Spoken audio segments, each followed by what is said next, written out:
कविजानदासं कृता श्रीमद्भागवतं नारायण नमस्कृत्यं नरो चैव नरोत्तमं देवी सरस्वती व्यासं ततो जयमुदीरये मुखं करोति वाचालं पङ्गुलङ्घयते गिरिं यत्कृपातमहं वन्दे परमानन्दमाधवम् निर्गमकल्पतरुगलितं फलं सुखमुखात् मुक्ततव संयुतं पिबत भागवतं रसमालयं मग्नो रसिका भुवि भावुका। आसନ୍ତୁ ଏବେ ଅଷ୍ଟାଦଶ ଅଧ୍ୟାୟ ପାଠ କରିବା। ସପ୍ତଦଶ ଅଧ୍ୟାୟରେ ପାଠ କରିଥିଲେ ପରୀକ୍ଷିତ ମହାରାଜ କଳିକୁ 5ଟି ଜାଗା ଦେଇଥିଲେ। दूत कामिनी मद्यपान प्राणी मरण जीवास्थान आउ सुवर्ण अनीति जो धन कमी करी स्वर्ण किणा होइथिबा सेथिरे कलिजुग वास करे आउ शुद्ध सुनार तो भगवान लक्ष्मी नारायण वास करते। तापरे कली देखिला जे मु राजांकर मुंडे केमती बसी मन में प्रवेश करी से चेष्टा करथाय कलिजुग। तापर परीक्षित राजा तांकर भंडार घर भितरे पसिले देखिले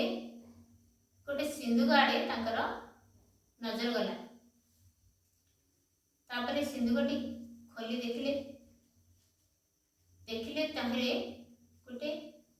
हीरा नीला मोती माणिकरे तैयारी गोटे किरीटी थुआइछि। से मुकुटरे थिला जरासंधर मुकुट अनीति अन्याय कमी हिथिया मुकुट जरासंधर थिला। से मुकुटटी परीक्षित राजा को बहुत भल लगिला। देखिले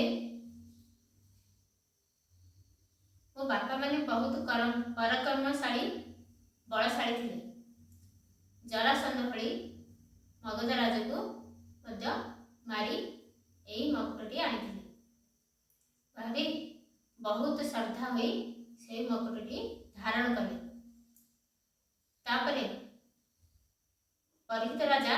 जेमिति धारण करछंदी कलिजुग आसी प्रवेश होइला मुंडे। परीक्षित राजा मन भ्रमित हो गला कहीं कलिजुग जो बास करे कलिजुगर लक्षण हूँ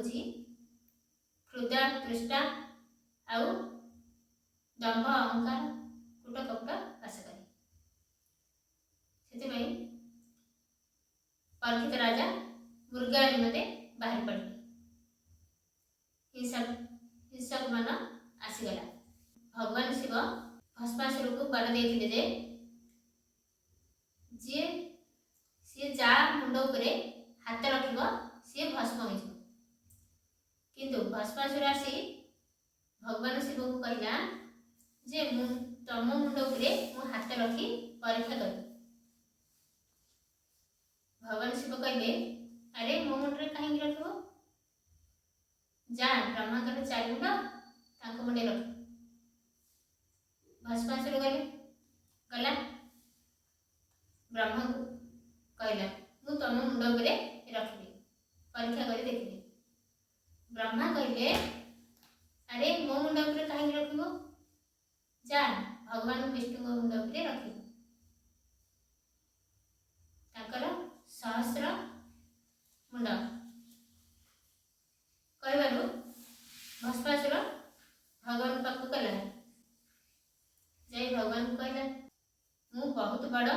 तपस्या करबा फल भगवान शिव मते गोटे वर दे मु जा मुंड उपरे हाथ रखिबी सी भस्म हो। तुम मुंड उपरे रखी परीक्षा करने को आस। भगवान कहले जे भगवान शिव होचंदी भोलानाथ से कौन गोटे वर दे गोटे काम करे तो मुंड उपरे हाथ रखी परीक्षा करते कहबारु ଭସ୍ମାସୁର ନିଜ ମୁଣ୍ଡ ଉପରେ ହାତ ରଖି ଭସ୍ମ ହୋଇଗଲା। ସେହିପରି କଳିଯୁଗ ଦେଖୁଥିଲା ମୁଁ ରଜା ମୁଣ୍ଡ ଉପରେ ରଜାଙ୍କଠୁ ବର ମାଗିଲା ଆଉ ଭାବିଲା ରଜାଙ୍କ ମୁଣ୍ଡ ଉପରେ ପ୍ରଥମେ ବସେ। ଏବେ ଆସନ୍ତୁ ପାଠ କରିବା। ଅଷ୍ଟାଦଶୋଧ୍ୟାୟ ଶ୍ରୀସୁତୋବାଚ କହନ୍ତି ସୁତ ସୁତ ଚେତା ଶୁଣ ସକଳ ବ୍ରହ୍ମବେତା ଦ୍ରୋଣ କୁମାର ଶରାଘାତେ ପ୍ରାଣ ବଞ୍ଚିଲା ଗର୍ଭଗତେ ଗୋବିନ୍ଦ ଅନୁଗ୍ରହ ଭାବେ ବଞ୍ଚିଲା ଜନନୀର ଗର୍ଭେ ବ୍ରାହ୍ମଣ କୋପେ ସାପ ଦେଲା ତକ୍ଷକ ଦଂଶୁ ସେ ବୋଇଲା ତେଣୁ ତକ୍ଷକ ତାକୁ ବଳେ ଦେହେ ଧସିଲା ଗଙ୍ଗା ଜଳେ ମରଣ ଜାଣି ମହିପତି ହୃଦୟ ଚିନ୍ତିଲା ଶ୍ରୀପତି କୁଷ୍ଟ ମହିମା ପରିମାଣି ବ୍ୟାସନନ୍ଦନ ମୁଖ ଶୁଣି ଗଙ୍ଗାରେ ଛାଡ଼ି ନିଜ ପ୍ରାଣ ଗୋବିନ୍ଦେ ପଶିଲା ତକ୍ଷଣ କୁଷ୍ଠାର ଗୁଣ ଗାଥାପତି ଏ ଆଦି ହୃଦୟରେ ଚିନ୍ତି କୁଷ୍ଠାର କଥା ମୃତ ତୁଣ୍ଡେ କହି ରୋମାଞ୍ଚ ଯାର ପିଣ୍ଡେ ସଦାକାଳେ ଯେ ତାହା ଚିନ୍ତି ମରଣ କିବା ତାଙ୍କ ଭ୍ରାନ୍ତି ସେ ରାଜା ଯେତେ ଦିନେ ଥିଲା ସଂସାରେ କଳି ନ ପଶିଲା ନନ୍ଦନନ୍ଦନ ଯେତେବେଳେ ତନୁ ଛାଡ଼ିଲେ ମହି ତଳେ ତକ୍ଷଣେ ଅଧର୍ମ ପୁରୁଷ ସଂସାରେ ହୋଇଲା ପ୍ରବେଶ ସେ ରାଜା ତାକୁ ସ୍ଥାନ ଦେଇ ସାରଙ୍ଗ ପ୍ରାୟ ସାରଦାୟୀ। ଭଗବାନ ଯେତେବେଳେ ଥିଲେ ଭଗବାନ ଶ୍ରୀକୃଷ୍ଣ ସେତେବେଳେ କଳି ପଶି ପାରିଲା ନାହିଁ, କିନ୍ତୁ ଭଗବାନ ଯେତେବେଳେ ଏ ପୃଥିବୀ ଛାଡ଼ି ଚାଲିଗଲେ କଳି ଆସି ପ୍ରବେଶ ହୋଇଗଲା। ସେ ରାଜା ତାକୁ ସ୍ଥାନ ଦେଇ ସାରଙ୍ଗ ପ୍ରାୟ ସାରଦାୟୀ କୁଶଳ କର୍ମ ଯେ କରନ୍ତି ସେ ଫଳ ଏ ଦେହେ ଭୁଜନ୍ତି ଇତର କର୍ମ ନ ଲାଗଇ ସେ ଶୁଭ କର୍ମେ ନିତ୍ୟ ଥାଏ ଯେ କଳି ଯୁଗ ଭୟଙ୍କର ସ୍ୱଭାବେ ସୁଧୀର ଗଭୀର ନିରତେ ଅପ୍ରମିତ ଦେଇ ସିଂହର ପ୍ରାୟ ଭ୍ରମରି ପ୍ରମତ୍ତ ପ୍ରାୟ ବଳ ମଧ୍ୟ ସେ କଳି ବିହରେ ଆନନ୍ଦେ ଏପରି କୀତ ଗୁଣ ଗାଥା କହେ ନିରତ ପୁଷ୍ଟ ଗାଥା ଭାବେ କହିଲ ତୁମେ ଆଗେ ଯେଣୁ ପୁଛିଲ ଅନୁରାଗୀ କୁଷ୍ଠାର ଯେତେ ଗୁଣ ଗାଥା ଏ ସାଧୁ ଜନ ମଧ୍ୟ କଥା। ଯୋଡ଼େ ଭଗବାନଙ୍କର କଥା ଥାଏ, ଯୋଡ଼େ ହରିନାମ ସଂକୀର୍ତ୍ତନ ହୁଏ, ସେଠାରେ କଳି ବାସ କରେ ନାହିଁ। ଯାର ମହିମା ସୁଧ ଚିତେ କହି ବଞ୍ଚନ୍ତି ସାଧୁ ଜୁତେ ନିତ୍ୟ ଯେ ତାର ପାଦ ଚିନ୍ତି ନିଶ୍ଚୟ ଗୋବିନ୍ଦ ସେ ପସନ୍ତି ସୁତ ବଚନ କନେ ଶୁଣି ସନୁକ ଆଦି ବିପ୍ରମଣି ଆନନ୍ଦେ ଉଠି ସର୍ବଜନ କର ପ୍ରସାରୀ ଅନ୍ୟ ଅନ୍ନ ସୁତକୁ କରନ୍ତି କଲ୍ୟାଣ ଓ ସୁତ ସାବଧାନେ ଶୁଣ। ସନୁକ ବାଚ ନିମଳ ଯଶ ଗୁଣ ଦେହି ଚିରଜୀବିତ ହୁଅ ତୁଇ ଆମ୍ବେ ଯେ ନର ଦେହ ବହି ତୋର ନିକଟେ ସୁଖେ ରହି। ଏଠି ସନୁକାଦିକ ଋଷିମାନେ ସୁତମୁନିଙ୍କୁ କଲ୍ୟାଣ କରୁଛନ୍ତି। କୁଷ୍ଟ ମିୟ କଥା ମାନ ତୋର ବଦନୁ କଲୁ ପାନ କରି ବଞ୍ଚୁ ଦିନ କେତେ ସୁଧ ବିବେକ ଜ୍ଞାନ ମତେ ଯଜ୍ଞ ଧୁମେ ଧୁମା କୂଳ ଆମ୍ଭର ଆତ୍ମାହୀନ ବଳ ଫୁଟିଲୁ ଯଜ୍ଞ ବାଟେ ରହି ପୃଥିବୀ ଯେତେ ଶ୍ରମ ପାଇ ତୁଜେ ଆମ୍ଭର ଶ୍ରମ ଜାଣି କୁଷ୍ଠାର କଥା ମୃତ ବାଣୀ ପାନ କରାଇ ଶ୍ରୁତି ମାଗି ଆମ୍ଭ ଜୀବନ ରଖ ଏବେ। ଏଠାରେ ସନକାଦିକ ଋଷିମାନେ କହୁଛନ୍ତି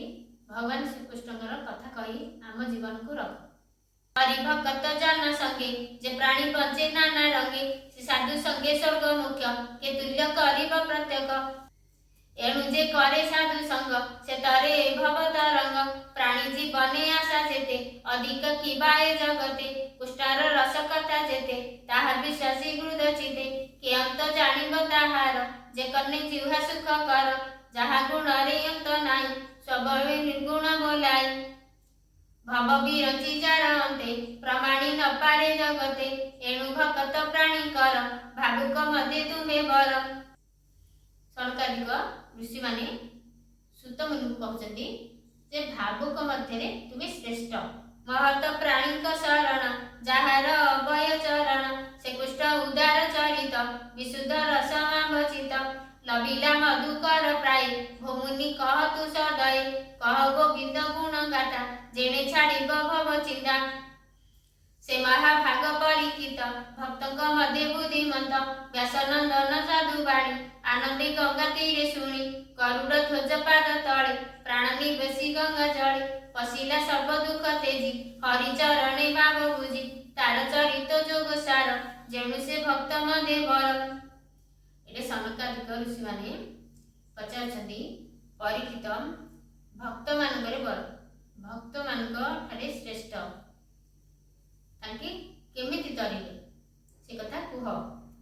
गरुड़ ध्वज पाद तले प्राण निवेशी गंगा जले पशिला सर्व दुख तेजी हरि चरणे भाव बुझी तार चरित जोग सार जेणु से भक्त मधे वर। अनंत चरित संयुक्त जे कर्म कृत परीक्षित से जेउ भागवत पूर्ण कही तो शिव आंब मन शुणी कहती सुत मुनि विप्रंग भाव हृदय घेनी सुतवाच कहती भाग ए मोहर वृद्धंग मधे पुरस्कार ए भावे जन्म मोर देई दुष्कृत कूल मधे रही। सुत कहउछन्ति जे वृद्धंग मधे पुरस्कार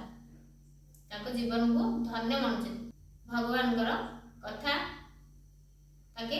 विस्तार भावे कहबाकू भगवान देइछन्ति बोली ताको धन्य मानुछन्ति। महत जन को जे पाई तार दुष्कृत दोष काई पुष्टार नाम जे गुणती जे अबा श्रवणे शुणती से हरि सर्वभूते थाई शरण रक्षण बोलाई जार निरदे वेद पथ अनंत शक्ति जे अनंत जोग समाधि पते चिंदी से लक्ष्मी कटाक्ष इच्छन्ति से लक्ष्मी सर्वगुण छाड़ी जार चरणे चित्ते पड़ी नित्य बसई वक्ष स्थले ध्यान निरपी पाद मूले पुष्टार पाद पद्म कंदे मृगज सनिम करंदे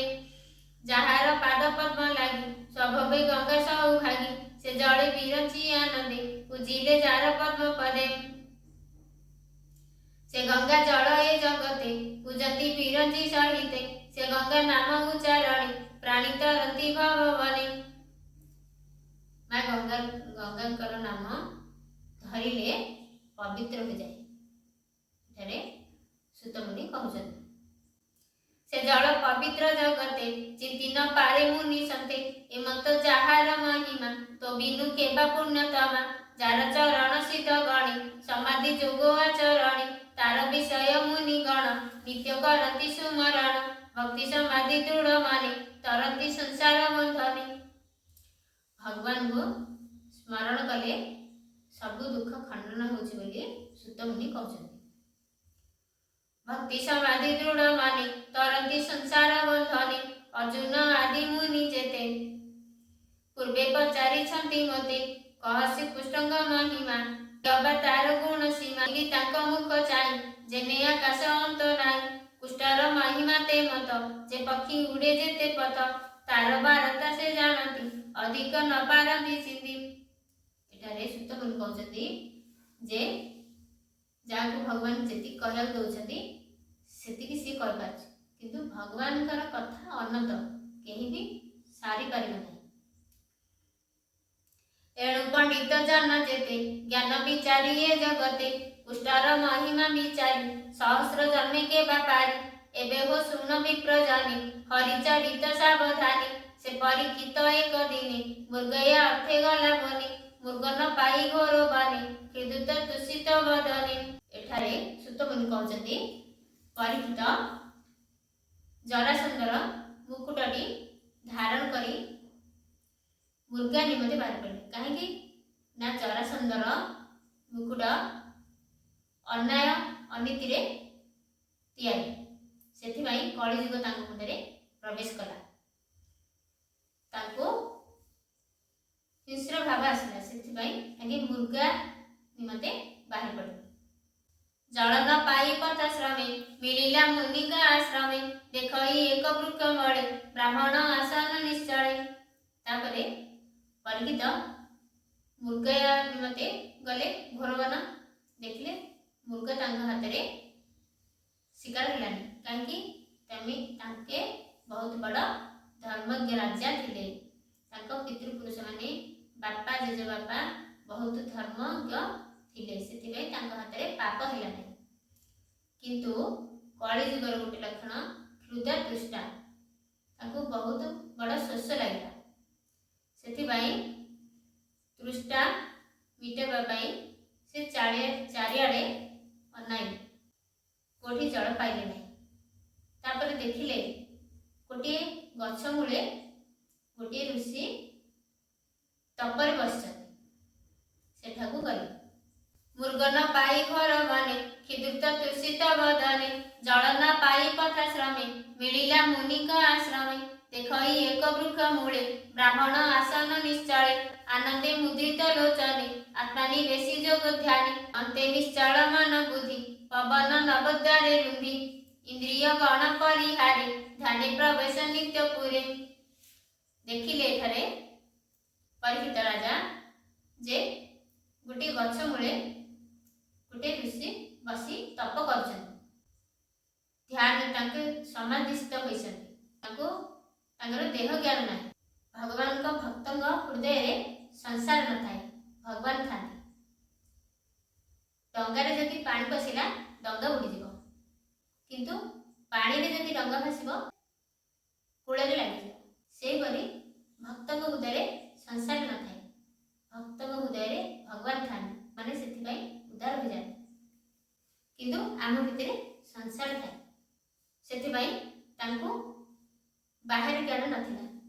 भगवान को ध्यान रे ध्यानस्थ थिले इंद्रिय गण परिहारे ध्याने प्रवेश नित्य पुरे आधार नाभि हृदय उधे मन पवन ब्रह्मरंध्रे सर्व विकार से अतीत तान निवेशी ब्रह्मसुत कपिल जटाहार शिरे हरिण चर्मर उपरे एमते विप्रभु अनाई तुषित ताळु कंठ होई। श्रमिक ऋषि गछ मूले बसी ध्यानस्थ अछंती देखिले परीक्षित राजा जल मांगिले तापरे तांके तो ध्यानस्थ अछंती श्रमिक ऋषि तांको आ किछि सुबा गला बाहरी शब्द तांको आ किछि सुबुनी काहे तांके समाधिस्थ किंतु परीक्षित भाबिले आगे नाटक करछन्ती परीक्षितଙ୍କର मुंडरे कଳିबास करछि सेति पई ताके भाबिले जे एही ऋषि होचन्ती कपटी मो राज्य रे रही मते पानी टिके दउ नांदी एमि कहि क्रोध रे जर्जरित होइगले एमते विप्रभु अनाई तुषित ताळु कंठ होई जल मागिला महाराजा इछई आपनार पूजा उदक आसन ए आदि अतिथि पूजार प्रसिद्धि अर्घ्य सुकृत साधु बाणी नलभि कोपे नृपमणि मने विचारी नृप राजा अवज्ञा कला मते द्विज हृदय तुषारे जल मने क्षण क्षण के अचेतन। एथारे परीक्षित राजा बहुत तृष्णा होई जल मागिले तांको कंठ सुखी जाउथाय हृदय तुष्टारे जल मन क्षण क्षण के अचेतन प्रचंड क्रोधे कोपा नळे मृत रुषदन हुणे ब्राह्मण गले साप देला तक्षणे निजे पूरे गला तापरे ताके बहुत क्रोध रे जर्जरित होई गोटे फूलमाला तो देलेनी ऋषि को गोटे मृत सर्प पड़िथिला धनुषर राणी श्रमिक ऋषि गले फूलमाला सदस्य पकाई देले ब्राह्मण गले सर्प देला तक्षणे निज पूरे गला पथे चलई नृपमणि ब्राह्मण कथा माने गुणी बोलई कपट एहार निश्चल समाधि गोचर। तापरे बाटरे रास्ता रे जाउछथि परीक्षित राजा सर्पटी तो गळे देले ऋषि गळे तार बाटरे चिंता करछथि बहुत बड़ कपट पानी टिके मागिले देले नाही एडे अवज्ञा नर देहे क्षत्रिय जन्मे के बसहे एमते गला नर नाथ तक्षणे ब्राह्मणर सुत। तापरे परीक्षित राजा घरे जाई पहुंचिले मुकुटटी ओल्हेबारु तांकर स्मरण भाव आसिला सत्य भाव आसिला कलिजुग बसिथिला मुकुटटी ओल्हे देला परे कलिजुग पळेगला तापरे भाबिले मु बहुत बड़ अन्याय कली तांकर धर्मपत्नी आसी से समय पचारे कौन है मुह एपर दिशुची चेहरा एपर दिशुची कहले मु बहुत बड़ अपराध कर श्रमिक ऋषि गणे मृत सर्प पकई दे आसी फूलमालाटी तो देली ना मृत सर्प पकई तांकर अपमान बहुत बड़ अपराध कर एपटे ऋषि कुमार माने खेलुथिले देखिले श्रमिक ऋषि गळे मृत सर्प किए पकई जाई तांको पुआ श्रृंगी ऋषि को କହିଲେ କହିଲେ ତୁମ ବାପର ଗଳାରେ କିଏ ମୃତ ସର୍ପ ପକେଇଛି। କହିବାରୁ ଋଷି କୌଶିକ ଜଳ ନେଇ ଆଚମନ ସାରି କହିଲେ ବାପାଙ୍କ ଗଳାରେ ଯିଏ ମୃତ ସର୍ପ ପକେଇଛି ତାଙ୍କୁ 7 ଦିନ ତକ୍ଷକ ଦଂଶୁ ଏମିତି କହି ଅଭିଶାପ ଦେଇଦେଲେ। ଅର୍ଥାତ୍ ପରୀକ୍ଷିତ ତ ଜାଣିଥିଲେ 7 ଦିନ ତାଙ୍କ ଜୀବନ ଯିବ, କିନ୍ତୁ ଆମକୁ ଜଣା ନାହିଁ ଏ 7 ଦିନ ଭିତରେ କେବେ ଯିବ। ସେଥିପାଇଁ ଭଗବାନଙ୍କର ଭଜନ ସ୍ମରଣ ସଦାବେଳେ କରିବା ଉଚିତ। 7 ଦିନ ଅର୍ଥାତ୍ ରବି ସୋମ ମଙ୍ଗଳ ବୁଧ ଗୁରୁ ଶୁକ୍ର ଶନି ଏ 7 ଦିନ ଭିତରେ ଆମର ପ୍ରାଣ ଯାଉଛି। ବାଳକ ସଙ୍ଗେ କ୍ରୀଡ଼ା କରେ ତେଜେ ଅନଳ ରୂପ ଧରେ ରାଜାର ଆଗମନ କଥା ପିତାର ଯେମତେ ବ୍ୟବସ୍ଥା ବାଳକ ମୁଖ ଶୁଣି କୋପେ ମିଳିଲା ପିତାର ସମୀପେ ପିତାର କନ୍ଧେ ସର୍ପ ଦେଖି କୋପେ ଚଞ୍ଚଳ କଲା ଆଖି ସଂସାର ଧର୍ମ ଯେ ବାଳକ ଦେଖ ତାହାର ବିବେକ ସ୍ୱନର ପ୍ରାୟ ଚେଷ୍ଟା କଲା ହେଳେ ସେ ବିପ୍ରକୁ ଲଙ୍ଘିଲା ବ୍ରାହ୍ମଣେ ଛନ୍ତି ଯାକୁ ବରି ସକଳ ଯାଗ ଆଦି କରି। ଏଠାରେ ଶୃଙ୍ଗି ଋଷି କହୁଛନ୍ତି ଯେ ବ୍ରାହ୍ମଣ ମାନଙ୍କ ଯୋଗୁଁ ଏ ଧର୍ମ ଏ ପୃଥିବୀ ତିଷ୍ଠି ରହିଛି, ତାଙ୍କୁ ଅବଜ୍ଞା କଲା। ବ୍ରାହ୍ମଣେ ଛନ୍ତି ଯାକୁ ବରି ସକଳ ଯାଗ ଆଦି କରି ସ୍ୱନର ପ୍ରାୟ ଦୂରେ ଥାନ୍ତି ସେ ଭାଣ୍ଡ ଭୋଜନ କରନ୍ତି ବ୍ରାହ୍ମଣେ କ୍ଷତ୍ରିୟଙ୍କୁ ବରି ଯଜ୍ଞରେ ଦ୍ୱାରପାଳ କରି ଉତ୍ପଥ ଗାମୀ ଦଣ୍ଡ ଅର୍ଥେ ଯେ ବିଷ୍ଣୁ ଜାତ ଏ ଜଗତେ ସେ ଯେଣୁ ନିଜ ପୁରୀ ଗଲା ତେଣୁ ଏ ଅବଜ୍ଞା ହୋଇଲା ଏ ପ୍ରାଣୀ ସଂସାରେ ରହିଲେ ଧର୍ମ ନଥିବ ଏଥି ଭଲେ। ଏଠାରେ ଶୃଙ୍ଗି ଋଷି କହୁଛନ୍ତି ଯିଏ ଏମିତି ଅବଜ୍ଞା କଲା ମୋ ବାପାଙ୍କୁ, ଧର୍ମ ନଥିବ, ଏତେ ଅଧର୍ମ ଯିଏ କରୁଛି ସେ ସଂସାର ରହିବାଟା ଠିକ ନୁହଁ। ଏ ପ୍ରାଣୀ ସଂସାରେ ରହିଲେ ଧର୍ମ ନଥିବ ଏଥେ ଭଲେ ଦେଖ ମୋହର ବିପ୍ରପଣ କରିବି ଏଥର କାରଣ ଏମତେ ବାଳକ ଯେ କହି ରଙ୍ଗ ନୟନୀର ଶୋଭଇ କୌଶିକ ଜଳେ ହସ୍ତ ପରି ମାର୍ଜନା ଆଚମନ ସାରି ରାଜ ଉଦ୍ଦେଶ୍ୟ କରି ମନ ବଜ ପ୍ରହାରଣ ବଚନେ ଅଧର୍ମ ସମ୍ପଦ ବିଚାର ଅନ୍ୟାୟ କଲା ଯେ ପାମର ଆଜୁ ଶପଥ ଦିନ ଶେଷେ ତକ୍ଷକ ଆସି ମହାରୋଷେ। ଶ୍ରମିକ ଋଷିଙ୍କ ପୁତ୍ର ଶୃଙ୍ଗି ଋଷି କୌଶିକ ଜଳରେ ଆଚମନ କରି ଅଭିଶାପ ଦେଇଦେଲେ। କହିଲେ ମୋ ବାପାଙ୍କ ଗଳାରେ ଯିଏ ସର୍ପ ଗଳେଇଛି ମୃତ ସର୍ପ ପକେଇଛି ସିଏ 7 ଦିନ ତକ୍ଷକ ନାଶ କରୁ। ଆଜୁ ଶପଥ ଦିନ ଶେଷେ ତକ୍ଷକ ଆସି ମହାରୋଷେ ତାର ଶରୀର ବେଗେ ଖାଉ ଏ ପାପୀ ଜଗତେ ନ ଥାଉ ମୋର ପିତାର ଦ୍ରୋହ କରି ଏ କିମ୍ପା ଥିବ ଦେହ ଧରି ଏମତ ସାପ ତାକୁ ଦେଇ ମିଳିଲା ପିତା ପାଶେ ଯାଇ ପିତାର ଗଳେ ସର୍ପ ଦେଖି କାଣ୍ଡଇ ଅତି ଦୁଃଖେ ଦୁଃଖୀ ସୁତର ଦନ କର୍ଣ୍ଣେ ଶୁଣି ଧ୍ୟାନ ତେଜିଲା ବିପ୍ରମଣି ସେ ଅଙ୍ଗିରସ ନିଜ ସନେ ଚାହିଁଲା ଉନ୍ନୀଳ ଲୋଚନେ ଆପଣା ଗଳେ ସର୍ପ ଦେଖି ଉଠିଲା ଆସନ ଉପେକ୍ଷୀ। ଅଭିଶାପ ଦେଇ ତାଙ୍କ ବାପାଙ୍କ ପାଖକୁ ଆସିଲେ, ଶ୍ରମିକ ଋଷିଙ୍କ ପାଖକୁ କାନ୍ଦି ତାଙ୍କ ବାପାଙ୍କର ସମାଧି ଭାଙ୍ଗିଗଲା। ଗଳାରୁ ସର୍ପକୁ ପକାଇ ପୁଛଇ ପୁତ୍ର ମୁଖ ଚାହିଁ ତାପରେ ଗଳାରୁ ସର୍ପଟିକୁ ପକେଇ ଦେଇ ତାକୁ ପୁତ୍ରଙ୍କୁ ମୁଖକୁ ଚାହିଁଲେ। हे पुत्र कांदु की सहे के प्राणी शोक देला तोते पिता बचन शुणी बड़ा संक्षेपी समस्त कहिला। शृंगी ऋषि पितांकर कथा शुणी संक्षेप सब कथा कहले। सुत बचन शुणी कने कोपे बसिला पिता माने पुत्र को चाही कोप भरे कहई निष्ठुर उत्तरे। तापरे शृंगी ऋषि अभिशाप देवा कथा परीक्षित राजा को सब कहबारू श्रमिक ऋषि पिता बहुत रागी गले। अल्प अपराधे तुही दुर्बुद्धि होइलु कि पाई जहार भुज आश्रय करी धन संपद सुख सिरी प्रजाए सुख जे भुंजती के अछि तार द्रोह चिंती विष्णुर अंशे नरपति जनमी वेदिनी पालती। कहले एते बड़ धर्मज्ञ राजा को टिके कथा को अभिशाप दे देबो बोली कहले। हरिग अन्याने प्रजा पशिबे घोर बने एबे राजार अंते मही चौर्य बड़े दर्प बही धन हरिबे अन्याने प्रजा पशिबे घोर बने धर्म छाड़िब चारि पादे जेबे लभिला अछि बेदे से धर्म तेजी दूरांतरे पशिबे अधर्म भावरे